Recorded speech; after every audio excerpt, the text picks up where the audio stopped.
when Defense Secretary Pete Hegseth told the House Armed Services Committee that seizing a family's farm was a non-negotiable military necessity. He didn't realize Representative Jasmine before the sound of his statement had fully died in the cavernous hearing room.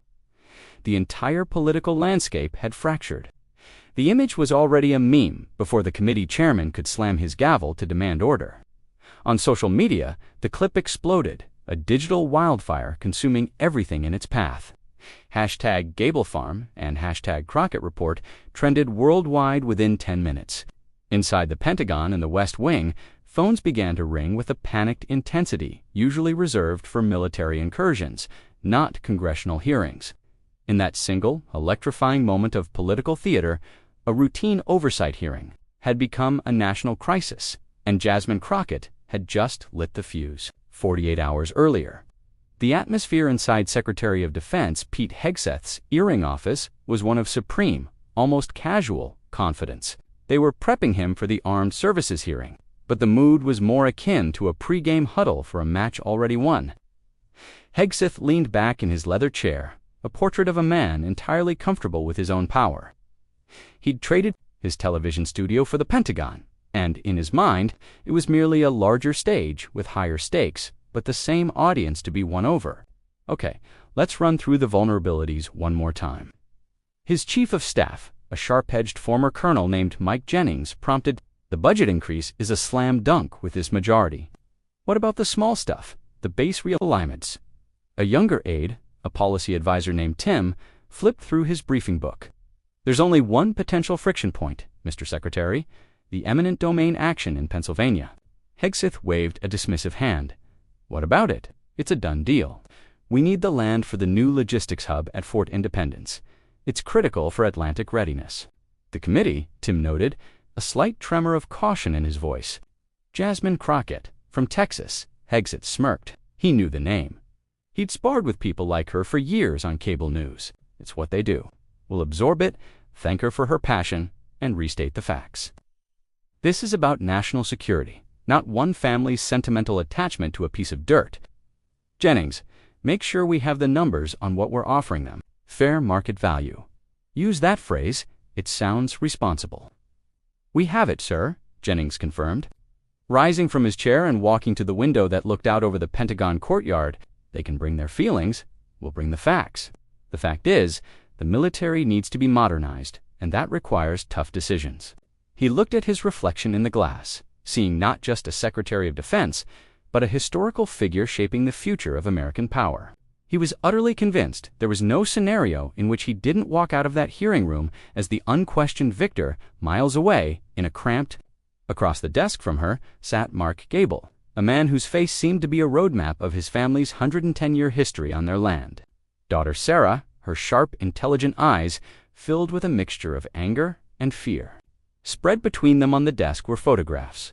A black and white image of a young man in a World War I uniform marks. A recent one of Sarah in a 4-H club sash holding a prize-winning pumpkin. The sprawling fields of their farm stretching out behind her. The final notice, they call it an acquisition, like it's something you buy at the store. "This isn't just property, Congresswoman. My great-grandfather broke that ground." He paused, swallowing hard. "You can't put a fair market value on that." Crockett listened, her gaze unwavering. She had seen this before in her career as a civil rights attorney. The powerful using the language of bureaucracy to crush the powerless. The casual cruelty of an institution that saw people as obstacles. "And the thing is," Sarah added, her voice trembling but firm, "but they want ours. They want our water rights, our access road. Their lawyers say the topography of our land is uniquely suited for their logistical needs. How do you fight that? Who are we to question the Pentagon?" "You are a citizen of the United States," Mr. Gable Crockett said. "Your government, especially when it tries to take your home, that's the entire point of my job." She had spent the last week digging her staff, filing requests, making calls, hitting one bureaucratic brick wall after another. She knew Hegseth was coming to the committee. She knew he would be arrogant, dismissive, and utterly prepared to paint the Gables as unpatriotic impediments to progress. She had a speech prepared, a line of questioning ready, but she knew, in her gut, it wasn't enough. She needed a crack in the fortress. That evening, as she was packing her briefcase, preparing for the long night of final prep, her chief of staff, a young woman named Maya, knocked on the doorframe. "Congresswoman, you need to see this." She held out a plain manila envelope. There was no return address. It had been left with the front desk. Someone dropped it off, said it was for you personally. The note was typed, "They didn't just consider your family's land. They commissioned a full geological and logistical survey of 3 other sites, with the Gable acquisition because it was faster and cheaper, not better. This is not about security, it's about expediency." He knows. Don't let him lie. Crockett's heart began to beat a little faster. She stared at the data stick in her hand. This was it. This was the crack in the fortress. It was more than a crack. It was a stick of dynamite. She looked at Maya, whose eyes were wide. "Get our secure laptop," Crockett said, her voice dropping into the focused. The House Armed Services Committee hearing began exactly as Hegseth had predicted. The room was a study in Washington, power dark wood paneling, flag standing sentry, a raised dais for the committee members. He delivered his opening statement with the polished conviction of a seasoned performer. He spoke of rising global threats, of an increasingly dangerous world, of America's solemn duty to maintain its military superiority. He was convincing, commanding, and patriotic. To meet these challenges, he concluded, his eyes sweeping across the committee, we must be more agile, more efficient, and more forward-thinking than ever before. This requires investment, innovation, and sometimes it requires tough, unsentimental decisions for the greater good of our nation's defense. The modernization efforts at Fort Independence are a vital component of this strategy. The questioning began. The Republican chairman and senior members lauded the secretary for his bold vision. It was a coronation. Hegseth handled them with ease, a man completely in his element. Then, the chairman turned to his left. The chair now recognizes the gentlewoman from Texas, Ms. Crockett, for 5 minutes. Jasmine Crockett leaned into her microphone. The room's dynamics shifted subtly. The low hum of conversation quieted. "Thank you, Mr. Chairman," she began, her voice even and calm. "And thank you, Mr. Secretary, for your testimony. 180 acres of private farmland in Somerset County, Pennsylvania." Hegseth's expression didn't change, but his posture stiffened slightly. This was the expected turbulence. This land, the Gable Farm, has been owned and operated by the same family for 4 generations, since it was deeded to a veteran of the First World War. Is that correct? "My understanding is that the family has a long history on the property." "Yes," Hegseth conceded, "and you are offering them, as you've stated in your official notices, fair market value for this land. We are offering a generous compensation package, determined by independent appraisers, that is fully compliant with federal law." Hegseth countered smoothly. "I'm sure the law is quite satisfied, Mr. Secretary. The Gable family, however, is not. They are about to lose their home, their history, and their livelihood. Can you tell this committee, in no uncertain terms?" Them, here it was, the heart of the matter. Hegseth leaned forward, his expression now one of grave seriousness. He was no longer a politician, but a commander. "Congresswoman, I understand the emotional nature of this issue for the family, but the defense of our nation cannot be held hostage by sentiment. The logistical and topographical analysis conducted by the Department of Defense concluded that the Gable property is uniquely and ideally suited for the expansion of the Fort Independence logistics hub. Its location, its elevation, and its existing access to infrastructure make it the optimal choice for this critical project, the only piece of land that can possibly work."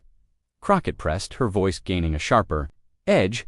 "It is the best choice, the one that best serves the operational needs of the United States military." Hegseth replied firmly, "And who made that final determination, Mr. Secretary?" Hegseth held up a hand, a practiced gesture of finality. He was shutting the door. "Congresswoman, I've given you the rationale. The specifics of the site selection process involve the analysis of sensitive logistical capabilities and strategic modeling. This was a decision made at the highest levels, based on that sensitive information, to ensure the readiness of our forces." He looked her directly in the eye, his voice lowering to a confidential yet unyielding tone. "It is a non-negotiable military necessity. The decision-making process is classified." A hush fell over the room. The word classified was a shield, a wall. It was the end of the conversation, The chairman began to stir, ready to move on. Hegseth allowed himself a brief internal sigh of relief. He had handled her. But Jasmine Crockett didn't look away. She didn't look defeated. Instead, she held his gaze for a long moment, letting the weight of his declaration settle in the room, the black leather briefcase at her feet. Every eye in the room followed her movement. The reporters in the press gallery leaned forward. Hegseth's confident expression faltered, replaced by a flicker of uncertainty. What was she doing? She brought out a white-bound report about an inch thick with a simple blue cover. It looked official. It looked familiar. She placed it on the table in front of her with a soft but definitive thud. "That's a problem, Mr. Secretary," she said, her voice now devoid of any previous warmth. It was cold, hard, and precise, because I seem to have the classified process right here. A collective gasp went through the gallery. Hegseth's face went pale. He stared at the document, his mind racing. It was impossible. The copies were supposed to be secured. Atlantic Sentinel, commissioned by your office 3 months ago, Crockett announced, her voice ringing through the suddenly silent room. And it seems to contradict everything you've just told this committee under oath. The chairman's gavel started to rap, but it was drowned out by the frantic clicking of camera shutters. The gentlewoman will. Lost in the chaos, Crockett ignored him, her eyes locked on the stunned Secretary of Defense. You testified that the decision-making process was classified. But this report, which you buried, details it perfectly. You testified that the Gable farm was the optimal, necessary choice. But on page 47, your own experts identify 3 alternative sites. She opened the report, her finger tracing a line on the page. Alternative Site Alpha, unused federal scrubland, deemed fully viable. Alternative Site Bravo, a parcel owned by a defunct corporate entity, deemed viable with minor logistical adjustments. Alternative Site Charlie, county-owned brownfield, deemed highly viable. She looked up from the page, her eyes burning with cold fury. All 3 options, Mr. Secretary, were described by your own team as non-disruptive to civilian populations or historical properties. She closed the report with a snap. You didn't choose the Gable farm because it was necessary. You chose it because it was easy. You chose it because bullying a farming family is faster than negotiating a corporate purchase or cleaning up a brownfield. This wasn't about military necessity. It was about your timeline and your budget. It was about convenience. She leaned forward, her voice dropping to a near whisper that was somehow louder than a shout in the stunned silence. So, I'll ask you again, Mr. Secretary, the American people and Mr. Gable's family deserve to know who is the real threat here, the farmer or a secretary who ignores his own advisors to take the easy way out. The room exploded. The chairman was on his feet, banging his gavel like a man trying to stop a tidal wave. Order, order. His fearing is suspended. Hegseth sat frozen, his face a mask of pure, unadulterated rage and disbelief. His aides were scrambling behind him, whispering frantically into phones. Reporters were shouting questions. But all anyone could really see was Jasmine Crockett, sitting perfectly still behind the white report that had just blown a hole straight. Through the wall of the Pentagon, the sound of the chairman's gavel was a pathetic tinny percussion against the thunderous roar of the room. Pete Hegseth was on his feet, his face a mottled canvas of purple and white, his mouth opening and closing as if to shout, though no sound could escape the maelstrom. His chief of staff, Jennings, and 2 other aides materialized at his elbows, forming a human shield and physically maneuvering him toward a side door behind the dais. His retreat was graceless and panicked, the image of a powerful man suddenly, shockingly, exposed. The cameras swung to follow him, their flashes illuminating his retreat like strobe lights at a disaster scene. Jasmine Crockett did not move. She did not watch him go. Her focus remained on the documents before her. With a calm that seemed almost preternatural in the swirling chaos, she methodically squared the edges of her papers, placed the white report back in the center, and closed her briefing book. She slid everything back into her black leather briefcase, snapping the clasps shut, with 2 quiet, final clicks. Each small, deliberate action was a statement in itself, a declaration that her work here was done. She nodded once to Maya, her chief of staff, who stood wide-eyed just behind the committee members' railing. The nod said, "It's time." As she rose, the chaos refocused on her. The wall of reporters, previously held back by security, surged forward, creating a bottleneck at the hearing room's main exit. Microphones, phones, and recorders were thrust towards her face, a bristling forest of technology. "Congresswoman, where did you get that report?" shouted a reporter from Reuters. "Are you calling for the secretary's resignation?" yelled a correspondent. From CNN, "Was that a leak from a Dodd whistleblower, Congresswoman?" Another voice cut through the din. Crockett paused for a single moment at the threshold of the doorway, the human tsunami pressing in around her. She looked over their heads, her expression unreadable. And her voice, when she spoke, cut through the noise, not with volume, but with sheer, unadorned clarity. "I'm calling for justice for the Gable family," she said. "The report speaks for itself." Then, with Maya running interference, she pushed through the scrum and into the marble hallway, leaving behind a room in shambles and a political firestorm that was just beginning to catch. The viral shockwave hit the cable news networks like a physical impact. On Fox News, an anchor was already spinning, his face tight with anger. "What we just witnessed was a shameful, partisan ambush," he declared. A congresswoman using a stolen, unverified, and likely fraudulent document to smear a dedicated public servant. The real question is about her methods, not the secretary's. Minutes later on CNN, a split screen showed a legal analyst alongside a former Pentagon official. "If this document is authentic," the lawyer said, her eyes alight with the thrill of a major story, "this is malfeasance. In office, full stop. The secretary may have perjured himself. This is incredibly serious." The Pentagon official looked grim. "Forget the legalities for a moment. This guts the chain of command. A secretary's authority rests on trust. If he lied to Congress and to the public about something this basic, how can anyone trust him on matters of war and peace?" On MSNBC, the host was jubilant. That was a masterclass in congressional oversight. Jasmine Crockett just reminded every person in power that the truth still matters. She brought the receipts, as they say, and she burned the house down with them. The digital world was even faster, even more brutal. The hashtags #HEG Seth and #Crockett Report were a global phenomenon. A retired 4-star Army general tweeted, "I've planned countless military projects. You always have contingencies. Military necessity is a sacred term, not a cover for cutting corners." The Gable family deserves an answer. #Easton with a popular law professor posted a thread that was shared over 100,000 times. Let's be clear. 1. A member of Congress has an absolute right under the Speech or Debate Clause to introduce evidence in a hearing. 2. If the document is real, the secretary is in a world of legal trouble. 3. The person who leaked this is a whistleblower, protected by law. This isn't a scandal about a leak. It's a scandal about a cover-up. The official response was a study. In institutional panic, the Pentagon's press secretary, a normally unflappable woman, held a briefing that was a public train wreck. She stood at the podium for 7 agonizing minutes, able to offer nothing more than slight variations of, "The department is aware of the situation, and we are currently reviewing the matter," as reporters barked questions at her.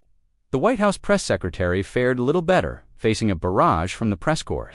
His only defense was a terse, "The president has full confidence in Secretary Hegseth to lead the Department of Defense," a statement that sounded more like a political necessity than a heartfelt endorsement. Back in the Longworth House office building, Jasmine Crockett's office was the serene eye of the hurricane. The outer room buzzed with a frenetic energy. Phones rang with a relentless, overlapping chime. Interns were frantically logging press calls while legislative aides were fielding inquiries from other congressional offices. When Crockett walked in, a spontaneous cheer erupted from her young staff. Maya beamed, holding up her phone. "Every single major network wants you. The New York Times and the Washington Post are running front-page stories. The chairman's office, called 'He's Apoplectic, His Word.'" "Good," Crockett said, a small, weary smile touching her lips. "Let him be." She saw the pride and excitement on their faces and felt a surge of warmth. "You all did amazing work, everyone, thank you." But as she walked into the quiet of her personal office and shut the door, the adrenaline that had sustained her for the past 2 days began to recede, leaving a profound, bone-deep exhaustion in its wake. The high of the victory was already being replaced by the cold calculus of the consequences. She sank into the chair behind her desk. The silence of the room, a stark contrast to the noise still ringing in her ears. She loosened her collar and closed her eyes, replaying the moment, the look on Hegseth's face, a mask of arrogant certainty cracking into shards of disbelief. She had won the battle, but she knew the war had just begun. Hegseth and his allies would not take this lying down. The counterattack would be swift, and it would be vicious. A soft knock came at the door. It was Maya. The celebratory look was gone from her face, replaced by a grim resolve. "Jasmine," she said, closing the door behind her. "We need to call Capitol Police. The threats have started." She held a tablet, the screen displaying the office's general email inbox. Crockett steeled herself and took it. The subject lines alone were a cascade of filth. But Maya pointed to 3 specific emails they had flagged. Crockett's stomach tightened as she read. The first was rambling and filled with racist invectives, calling her every name she had ever been called, and a few she hadn't. The second was more direct. "We know where you live. You think you're so smart, but you're just another loudmouth bitch who needs to be taught a lesson. Watch your back." The third was the most chilling. It was short, grammatically correct, and utterly menacing. "You have interfered with the security of the United States. Traitors get what they deserve. There are patriots who know how to correct such mistakes.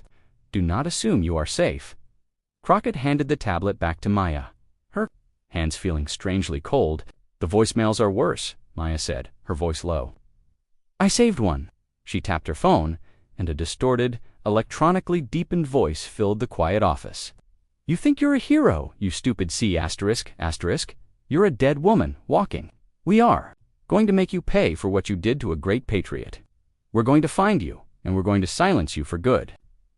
Maya switched it off. The silence that followed was heavy and suffocating. "Call the police," Crockett said, her own voice sounding distant to her ears. "And let's have the security briefing with the whole staff tomorrow morning. Remind everyone of the protocols. Don't walk to the metro alone." "Already on it," Maya confirmed. She hesitated at the door. "Are you okay?" "I'm fine," Crockett lied, or perhaps told a partial truth. The fear was real, a cold knot in her gut. But underneath it was something else, something hard and unyielding. Resolve. "They want me to be scared, Maya. They want me to shut up and go away. We can't let them win." After Maya left, Crockett sat alone for a long time, the weight of the day pressing down on her. Finally, she picked up her personal cell phone and dialed a number she knew by heart. It rang twice before it was answered.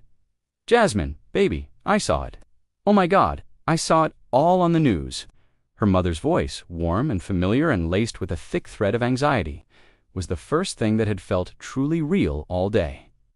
"Hi, Mama. Are you all right?" They showed that man's face. He looked like he wanted to kill you right there. "I'm fine, Mama. Really? Just tired. Tired. I'll bet you're tired. Jasmine, I am so proud of you. You stood up there like Daniel in the lions. Den, you spoke the truth. But baby," her mother's voice cracked slightly, "I'm scared. These people you're fighting, they don't play fair. The things people are saying on the television, it's ugly." "I know," Crockett said softly, picturing her mother in her small house in Texas, sitting in her favorite armchair, wringing her hands. "It's part of the job. This is more than a job, Jasmine. That man is the Secretary of Defense. He has the whole army behind him. And you're just ... you." Mama, the Gable family was about to lose everything. Their home, their history, everything their family worked for over 100 years. That man, the Secretary of Defense, he was going to take it all away from them with a lie. "If I don't fight for people like them, then what am I even doing here? What's the point of having this seat, this voice, if I don't use it when it matters most?" There was a long pause on the other end of the line. Crockett could hear her mother's soft breathing. "I know, baby. I know your heart. It's why I'm so proud of it. But it's also what terrifies me. You promise me you'll be careful. You promise you'll listen to the security people." "I promise, Mama," Crockett said, the words feeling like a vow. "I'll be careful." They talked for a few more minutes about family news, a welcome diversion into normalcy. But after she hung up, Crockett felt the full cost of the day settle upon her. It was measured not just in political capital won or lost, but in the fear. In her mother's voice and the chilling promise of violence from a faceless coward across the Potomac in a secure conference room deep within the Pentagon, Pete Hegseth was experiencing the cost in a different way. The fury had not abated. It had hardened into a cold, lethal rage. He was pacing the length of the room like a caged tiger, his chief of staff, Mike Jennings, standing stiffly by a large monitor. The screen was split into 4 feeds, each showing a different network dissecting his public evisceration. A partisan ambush, Hegseth snarled, pointing a shaking finger at the screen. She was holding that report the whole time. She knew. She led me into a trap. This was a setup. Her questioning was methodical, Jennings observed, his voice carefully neutral. She walked you down a path. She didn't walk me anywhere, Hegseth roared, spinning to face him. She had a stolen document. That's the crime here. A felony. I want the leak? I don't care what it takes. I want the traitor who gave her that report. I want them found, I want them charged, and I want them to spend the rest of their miserable life in Fort Leavenworth. Is that clear? Crystal, Mr. Secretary? Jennings said, the Inspector General's office has already opened an investigation. To hell with the IG, I want the FBI. I want CIS. I want every person who had access to that server polygraphed. His tirade was cut short by the trill of a secure phone.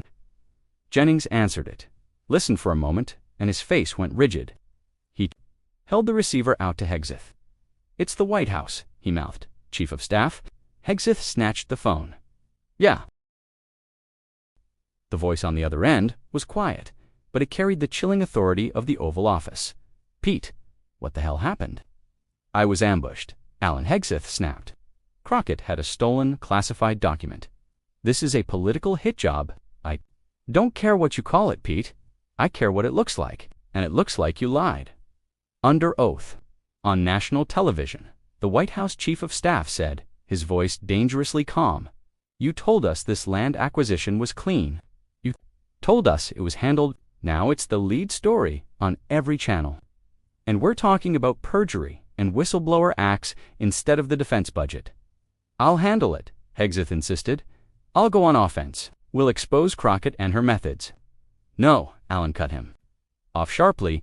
You will do nothing of the sort. You will say nothing. The president is ... displeased. He was blindsided, Pete. He doesn't like being blindsided. Your only job right now is to fix this. Make it go away. I don't care how. But you need to get control of the narrative, and you need to do it yesterday. The president wants this story buried. The line went dead. Hegseth stood holding the silent receiver, the dial tone buzzing in his ear. The rage was still there, but now it was joined by a new, colder feeling. Fear, not of Crockett, but of his own political mortality. He had been publicly humiliated, privately castigated by the White House, and he was losing control. He slowly placed the phone back in its cradle. He looked at Jennings, his eyes narrowed. Find the leak, he said, his voice now a low, menacing hiss, and find me everything there is to know about Jasmine Crockett. Everything. The 2 weeks that followed the hearing were a brutal, grinding war of attrition. Hegseth's counteroffensive was exactly as swift and vicious as Crockett had anticipated. Unable to dispute the content of the report his own department had produced, his strategy, executed by a loyal phalanx of media allies, was to poison the well from which the information sprang. The narrative shifted from the lie to the leak. A primetime Fox News show, a panel of stern-faced commentators debated the issue. Forget the farm for a second, the host began, leaning into the camera. A member of Congress used a document stolen from the Pentagon, a document pertaining to national security, to stage a political stunt. The real danger here is to our country. What if the next leak isn't about land, but about troop movements or intelligence sources? Representative Crockett has opened Pandora's box, and what's inside is a threat to every single American. Editorials bloomed in friendly newspapers. The Washington Sentinel ran a piece titled, Oversight or Overreach, that questioned Crockett's motives. One has to wonder, the author mused, if this crusade is truly about one family's property or about a broader radical agenda to undermine and defund our nation's military at a time of unprecedented global threat. Secretary Hegseth is a reformer and a patriot, and it is precisely for this reason that he is being targeted. The online offensive was more personal and far uglier. Fed by the opposition research Hegseth had demanded, right-wing blogs and anonymous social media accounts began circulating twisted versions of Crockett's past as a civil rights lawyer. They dredged up a case from 10 years prior where she had successfully sued a police department for a wrongful death that occurred during a no-knock raid. The story was reframed.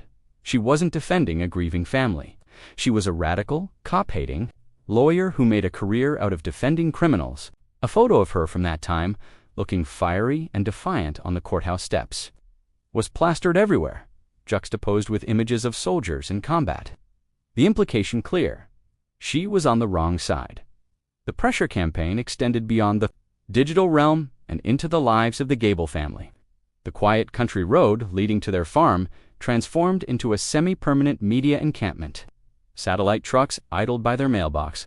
Reporters, desperate for a, quote, shouted questions every time Mark Gable drove his pickup truck to the feed store. The hateful calls that had started trickling in became a flood. But worse were the cars that would slow down as they passed the farm, the occupants yelling obscenities, or the people who drove out from the city to stage small, menacing protests at the edge of their property line. They held signs reading, "Hegseth is a patriot, and don't let Crockett weaken America." One afternoon, Mark found a dead raccoon thrown onto his porch with a note tied to its leg. "Traitors get what they deserve." He found his daughter, Sarah, scrubbing the porch with a bucket of bleach, her face pale and her hands shaking. "Dad," she said, her voice small, "maybe this isn't worth it. Maybe we should just ... take the money." Mark looked out at his fields, the land his great-grandfather had been given in recognition of his sacrifice. He looked at the fear in his daughter's eyes. For the first time, he felt a profound, sickening wave of doubt. He had wanted to fight for his legacy, but he had never intended to invite this poison into his family's life in Washington. Crockett and her team were in a bunker mentality, weathering the siege. In a strategy meeting, her communications director, a fast-talking man named Luis, paced in front of a whiteboard covered in scribbled notes. "They're throwing everything at us," he said. "The traitor narrative, the anti-military smear, the stolen documents angle, we have to hit back. We can release statements, book more shows, fight fire with fire. No, that's their game. They want us in the mud. They want the conversation to be about me, about the leak, about anything other than the facts. We don't engage, we don't respond to the smears. Every time a microphone is in my face, I pivot back to the report. I ask one question and one question only." She looked around the room at her staff. "What is that question?" Maya answered without hesitation. "Why did the Secretary lie to Congress and the American people about the existence of 3 other viable, non-disruptive sites?" "Exactly," Crockett said. "We stick to the truth. The truth is our only weapon, and it's the only one we need." Holding that line came at a cost. Her life was now circumscribed by security protocols. She was met at her apartment door each morning by a plainclothes Capitol Police officer who drove her to work. Another officer sat stationed in the hallway outside her office. They escorted her 2 votes to the cafeteria, to her car at the end of the day. The constant presence was a low-grade, humming reminder that the threats were being taken seriously, that a line had been crossed. The easy camaraderie of the Capitol, the ability to walk the halls and chat with colleagues and constituents, was gone, replaced by a guarded and watchful existence. The stress was a physical weight, settling in her shoulders and at the base of her neck. The turning point came not from a friendly network or a Democratic ally, but from the one place no one expected. Congressman Walter Skinner was a political institution from North Carolina. A third-generation Marine, he was 72 years old, with a ramrod posture and a demeanor that suggested he was perpetually unimpressed. He was a rock-ribbed conservative who chaired the subcommittee on military readiness and had, on multiple occasions, publicly clashed with Crockett over what he saw as her naive foreign policy positions. He believed in a military so strong, no one would dare challenge it. And he had been an early and vocal supporter of Pete Hegseth's nomination. He had watched the past 2 weeks of fallout with a slow-burning disgust. It wasn't Crockett's actions that bothered him, it was Hegseth's reaction. The smearing of a fellow member of Congress, the attack on the oversight process itself, the thuggish intimidation of the Gable family at all offended his deeply ingrained sense of order and institutional honor. Congress, in his view, was not a branch of the executive's public relations department. That Sunday morning, he appeared on Face the Nation. The host, expecting him to defend Hegseth, led with a sympathetic question. "Congressman Skinner, your party has raised serious concerns about the methods used by your colleague, Representative Crockett. Do you believe she acted improperly?" Skinner looked into the camera, his expression as impassive as granite. "I believe," he began, his voice a low Carolina drawl, "that the House Armed Services Committee has a sacred duty codified by the Constitution to provide oversight of the Department of Defense. It is perhaps our most important function." He paused, letting the weight of his words sink in.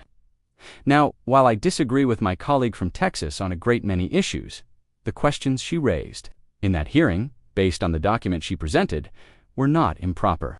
They were legitimate, and they deserve direct, truthful answers. The role of this committee is to ask hard questions. It is not our job to be a rubber stamp for any administration, be it Republican or Democrat. He leaned forward slightly, his eyes cold. The subsequent response from the Secretary's office and its allies, which has consisted of personal attacks on a member of this body and a campaign of intimidation against the citizens at the heart of this issue, is unacceptable. It is an attack on the integrity of the oversight process itself, and that is an attack I will not abide. The host was momentarily speechless. "So, are you calling for an investigation?" "I am stating," Skinner said with chilling precision, "that Secretary Hegseth must come back before the House Armed Services Committee in an open session and explain the profound discrepancies between his testimony and the apparent facts. The American people and this committee deserve the truth, nothing less." The interview was a political earthquake. It instantly shattered the partisan ambush narrative that Hegseth's allies had so carefully constructed. Skinner was unimpeachable. An attack on him would be an attack on the conservative establishment and the military tradition itself.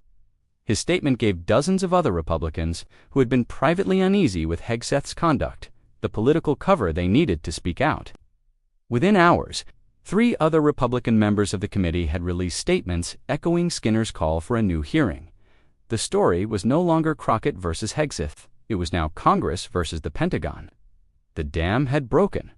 The pressure on Hegseth became unbearable. The White House, seeing a respected conservative like Skinner turn on him, was apoplectic. The story was now bigger than ever, and the president's agenda was being derailed by a story about a single farm. The calls from the White House Chief of Staff to Hegseth were no longer tense, they were furious.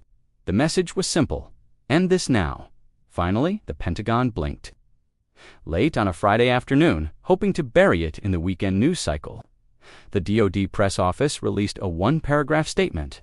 After further review, and in light of community feedback, the Department of Defense has announced a temporary pause on the land acquisition process near Fort Independence, pending a more comprehensive reevaluation of all logistical options. In Crockett's office, her staff cheered as the news alert came across their screens. "We did it!" Louise shouted. He folded. But Crockett, reading the statement carefully, shook her head. "No," she said, "he didn't. This is a tactic, not a surrender." She pointed at the screen. "Temporary pause. Comprehensive reevaluation. That's just language to get the heat off. They're waiting for us to declare victory and go home, so they can quietly restart this in 6 months when no one is watching. This isn't over." She stood up, a new fire in her eyes. "He thinks he can play for time. He's about to find out he's out of it. Maya, Luis, get everyone on the phone.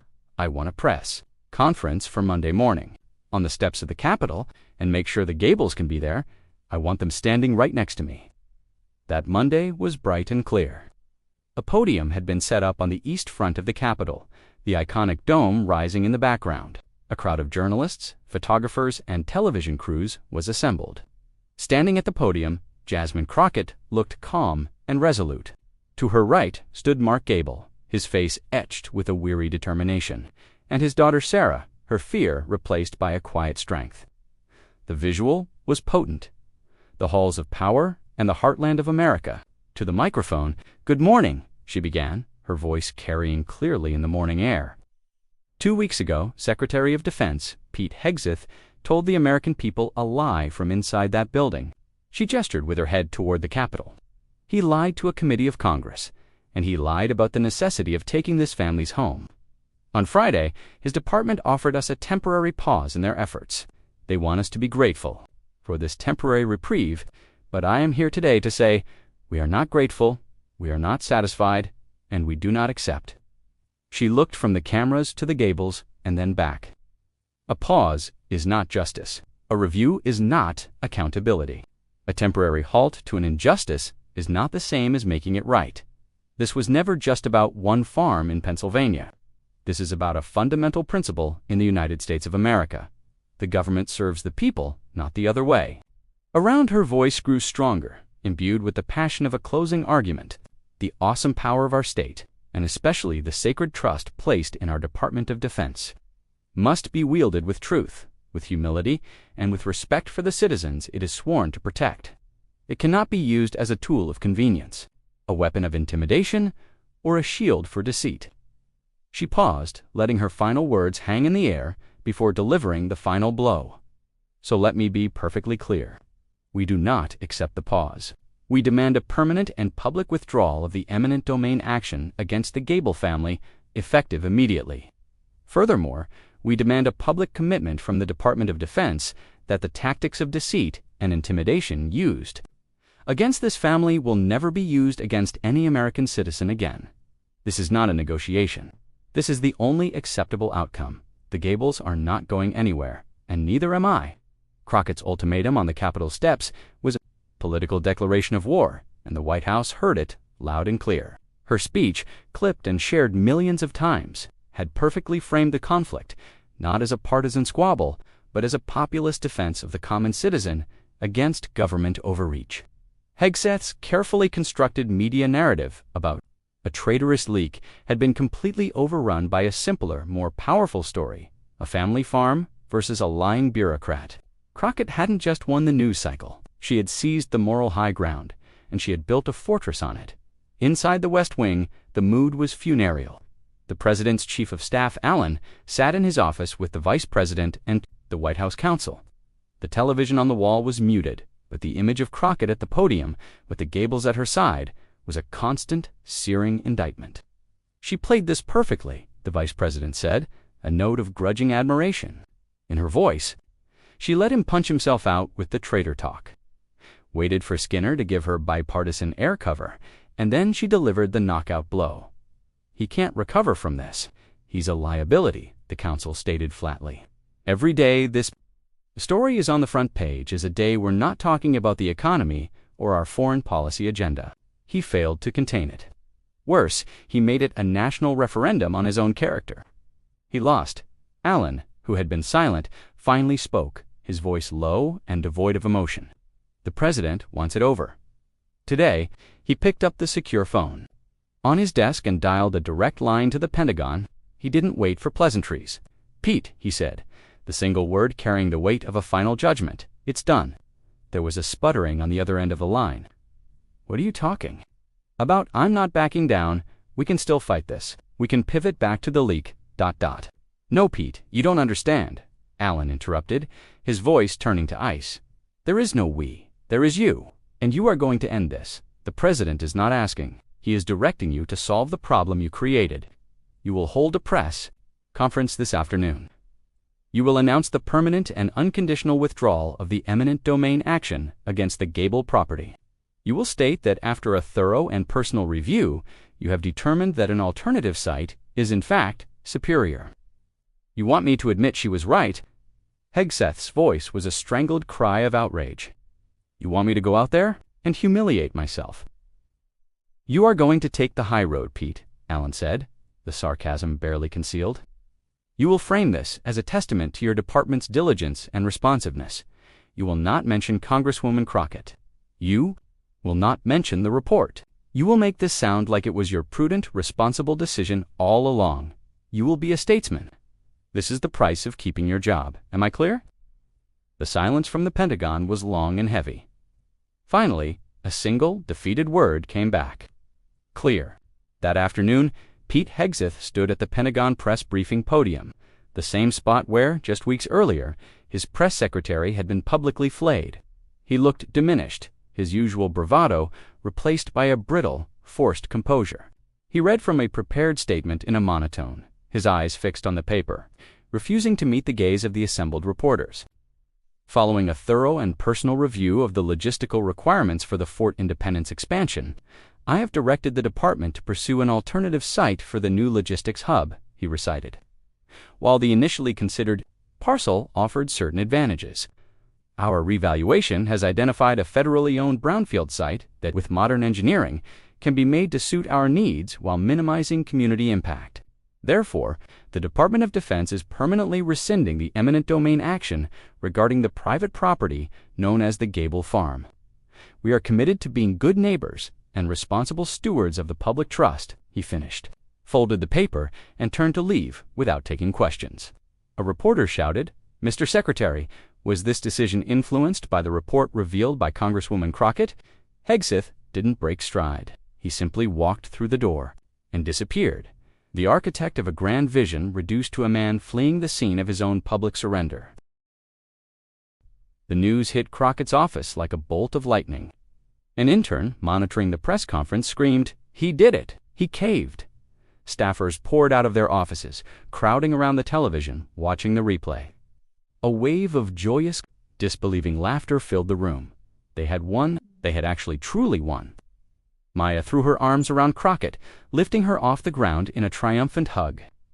Luis was on the phone, shouting, "Get me the booker for Anderson Cooper. No. Get me Rachel. Get me all of them." Amid the joyful chaos, Crockett retreated to her desk and picked up the phone. She dialed Mark Gable. "Gable Residence," he answered, his voice cautious.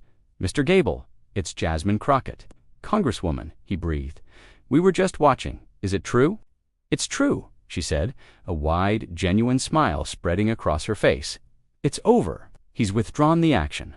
Permanently, the farm is yours. It's safe." For a moment, there was only the sound of a man trying to process the lifting of a terrible... "Wait," she heard a sob quickly choked back. I don't know what to say," he finally managed, his voice thick with emotion. "We were packing boxes. We thought we had another week. Thank you. Thank you isn't a big enough word. You gave us our home back, Congresswoman. You gave us our family's future. You did the hard part, Mr. Gable," she said softly. "You stood up. You didn't back down." Later that evening, long after the champagne had been popped and the last celebratory staffer had gone home, Crockett sat alone in her quiet office. The city lights twinkled through her window.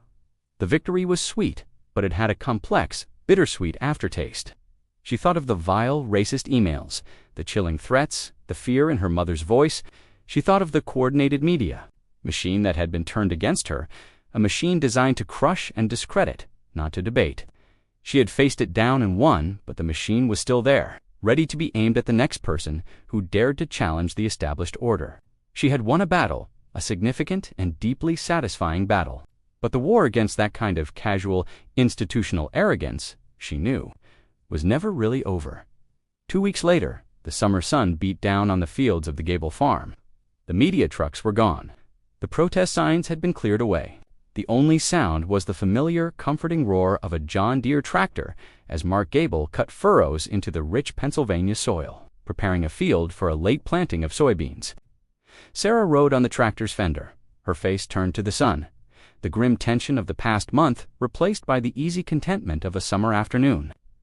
"You know," she said, shouting to be heard over the engine, "I almost forgot what it felt like. Just ... normal." Mark nodded, his eyes on the horizon. "Normal is good. We fought for normal." He throttled the engine down, bringing the tractor to a stop at the edge of the field. "We learned something, though, Sarah. Something more important than how to keep the farm." She looked at him, waiting. "We learned that you can't be afraid," he said, his gaze steady and clear. "I was afraid.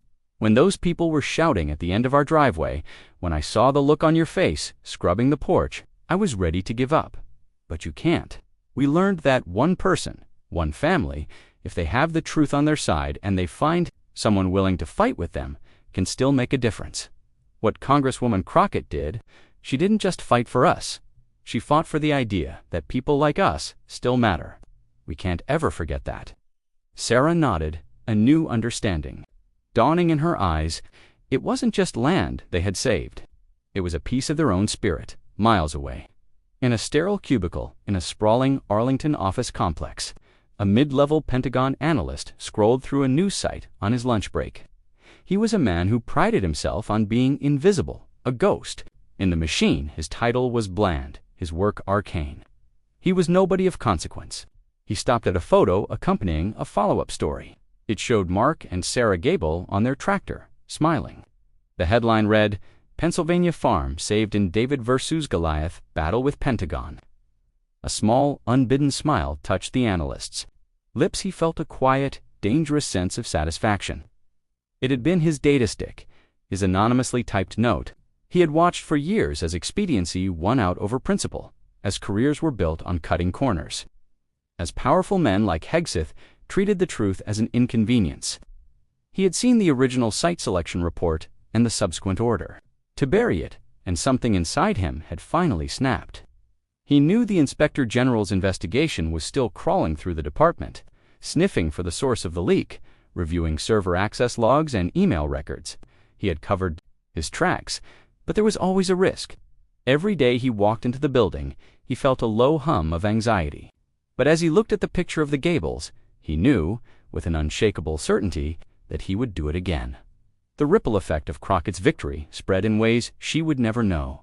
In a small, dusty town in Arizona, 100 miles from the border, a community organizer named Maria Vasquez sat alone in the dim light of her office at the local community center. She was 38, a single mother, and tired to her bones. For 6 months, she had been fighting a losing battle. The town's water, its only source of drinking water, was showing elevated levels of industrial solvents. The source was clear, an old federally managed smelting site on a nearby mesa that had been improperly decommissioned years ago for 6 months. Maria had written letters to the Environmental Protection Agency. The responses were in bureaucratic obfuscation, the matter is under review. Further testing is required. Please fill out Form 7B in triplicate. The people in her community, mostly poor, mostly Spanish-speaking farm workers, were getting sick. Their children had rashes. They felt powerless, invisible. Maria felt powerless too. The stack of unanswered letters on her desk felt like a monument to her own failure. The small television in the corner of her office was on, tuned to a national news channel. A retrospective segment about the Crockett report was playing. It showed the key moments: Crockett in the hearing room, holding up the white document; Hegseth's sputtering retreat; and finally, the powerful clip of her speech on the Capitol steps, her voice clear and defiant. "A pause is not justice," the televised Crockett said. "A review is not accountability." Maria stopped her work and watched, mesmerized. She saw the farmer and his daughter standing next to the Congresswoman, looking both terrified and resolute. She saw the power of a single, clear truth being hurled against the wall of government indifference. Something inside her, a pilot light of hope she thought had long been extinguished, flared to life. She looked at the stack of ignored letters on her desk. She had seen them as proof of her failure. Now, she saw them differently. She saw them as evidence. She looked at the phone. On her desk, she had been afraid to make more noise, afraid of being labeled a troublemaker, afraid of making things worse. But the woman on the television had taught her something. Being quiet wasn't safety. Being quiet was surrender. With a newfound resolve that felt foreign and exhilarating, Maria Vasquez picked up the phone. She didn't call the EPA. She didn't call a lawyer. She dialed the number for the state's largest newspaper, the Arizona Republic, and asked for the investigative desk. "My name is Maria Vasquez," she said, her voice shaking but clear. "I have a story for you. It's about our water, and I have proof." She had just taken the first step, the permanent withdrawal of the eminent. Domain action was a public victory for Crockett and a private, soul-crushing defeat for Pete Hegseth. The political ecosystem of Washington, which runs on the currency of power and influence, registered the shift immediately. Hegseth still held the title of Secretary of Defense, but the authority had been bled out of him, leaving an empty vessel. A week later, he sat at the massive table in the White House Situation Room for a high-level national security briefing on rising tensions in the South China Sea. The president was at the head of the table, flanked by the National Security Advisor and the Secretary of State. Before the scandal, Hegseth's voice would have been a dominant one in this room, his hawkish views and bold pronouncements setting the tone. Today, he was a ghost. When he offered an opinion on naval force posture, the Secretary of State listened with a polite, vacant expression and then turned to the chairman of the Joint Chiefs of Staff. "General, what's the view from as if Hegseth hadn't spoken. Later, when Hegseth tried to interject with a point about defense readiness, the president himself cut him off, not with malice, but with a chilling indifference, looking past him to the CIA director. "What's your assessment of their political will?" Hegseth sat through the rest of the 2-hour meeting in simmering silence. He had been surgically excised from the inner circle. He was a man in a political dead zone, left with a title and a security detail, but stripped of the one thing he craved above all else, influence. His allies in the administration and on the Hill no longer sought his counsel. They saw him as damaged goods. His public humiliation had rendered him politically impotent, a far crueler fate for a man of his ambition than an outright firing. He was a cautionary tale, a testament to the fact that in Washington, arrogance could be a more fatal flaw than incompetence. For Jasmine Crockett, the new reality was the inverse. She had been transformed. The threats, while still being monitored, had subsided from a torrent to a trickle. The ever-present security detail, however, remained a new and permanent feature of her life, but in the halls of Congress, she now walked with a different kind of authority. Colleagues who had once dismissed her as a progressive firebrand now saw a master strategist, the Democratic caucus leader. A man 2 decades her senior caught her after a floor vote. "Jasmine," he said, his hand on her shoulder, "that was one. For the books, you didn't just win. You rewrote the playbook on how to hold this administration accountable. Tremendous work." More surprising was the call she received from Congressman Walter Skinner. He was brief and professional, his Carolina drawl as dry as ever. "Congresswoman," he said, "I just wanted to acknowledge the outcome of the Fort Independence matter. You held the institution of congressional oversight to its proper standard." There was no warmth, no praise for her politics, but coming from him, it was the highest form of respect. He was acknowledging her defense of the institution they both served, a principle that transcended party. Her office had become a national clearinghouse for a certain kind of desperation. Her staff fielded calls and emails from across the country. A group of fishermen in Louisiana fighting a chemical plant's toxic discharge. A small town in Montana trying to stop a powerful corporation from diverting their water supply. A community in Detroit whose homes were being threatened by a mismanaged federal highway project. They all had the same story. They felt invisible, ignored, and they had seen what she did for the Gables. They saw her as a last resort, a champion for the forgotten. She couldn't fight all their battles, but she and her staff worked to connect them with resources, journalists, and legal aid. Fanning the sparks of hope she had ignited, in Arizona, that spark had already become a flame. The investigative reporter for the Arizona Republic, a grizzled veteran named Ben Jacobs, had been intrigued by Maria Vasquez's call. He'd heard stories like hers before, and they usually fizzled out into a swamp of bureaucracy. But something in her voice, a mix of fear and steel, convinced him to make the 3-hour drive to the forgotten town of San Marcos. He met Maria in the community center. She introduced him to families, to children with persistent skin rashes and hacking. He saw her binder, a meticulous, damning chronicle of 6 months of government indifference.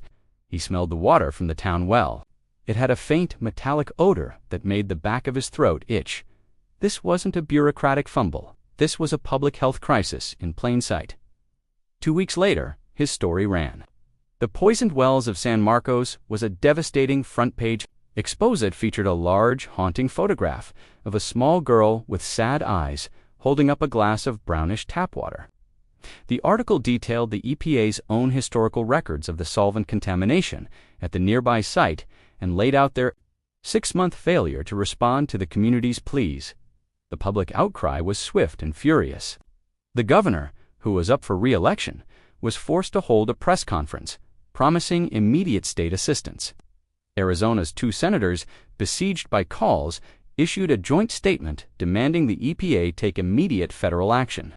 The agency, caught in a full-blown public relations catastrophe, capitulated within 48 hours.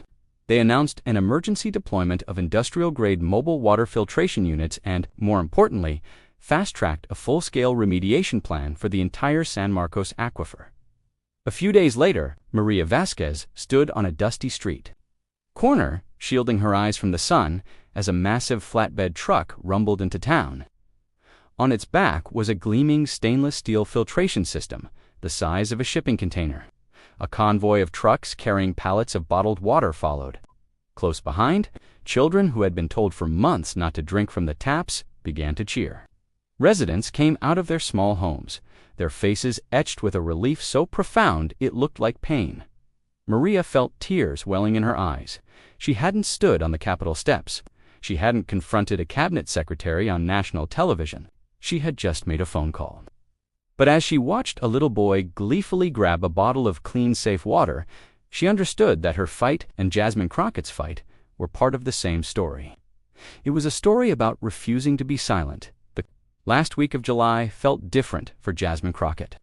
The frantic energy of the past month had finally subsided into a new, more sustainable rhythm. It was a Friday evening, and she was in her office, packing her briefcase for the weekend. The Capitol police officer who would escort her home was waiting patiently in the outer office. Maya knocked on the door and came in holding a small wicker basket. "This just came by messenger," she said, placing it on Crockett's desk. "It's from the Gables." Crockett looked inside, nestled on a bed. Of straw were for jars of homemade strawberry preserves, their lids covered in checkered cloth. Tucked beside them was a small, framed photograph of the Gable farmhouse, bathed in the golden light of a late afternoon, the fields stretching out behind it, green and full of life. Underneath the photo was a handwritten card. Crockett picked it up and read Mark Gable's steady, neat script. "Congresswoman Crockett, I know we've said it before, but we wanted to say thank you again. The strawberries from this jam came from the field by the creek, the one they were going to pave over for their access road. Every time we look at it, we'll think of you. You didn't just save our farm. You reminded us what this country is supposed to be about. With deepest gratitude, Mark, Sarah, and the whole Gable family." Crockett held the note in her hand, the simple, heartfelt words carrying more weight than any political victory. She looked from the card to the photograph of the vibrant, peaceful farm, then turned to look out her window. The Capitol dome was illuminated against the deepening twilight, a symbol of the power that could be used to crush or to protect. She thought of the Gable family, their lives and legacy now secure. She thought of Maria Vasquez, a woman she would never meet, whose own fight was just beginning. The cost of the last month had been real. The threats, the stress, the ugly political warfare it had all left its mark. But holding the simple thank you note, she felt an overwhelming sense of clarity. Every ugly email, every sleepless night, every moment of fear had been worth it. It was worth it not just for the family saved or the policy changed, but for a fundamental principle that had been defended and the enduring hope it affirmed that even in the face of overwhelming power, a single, determined voice, armed with the truth, could still and must be heard. What does it truly take for one person's voice to be heard by the powerful? Share your thoughts in the comments below, and don't forget to subscribe for more stories that go beyond the headlines.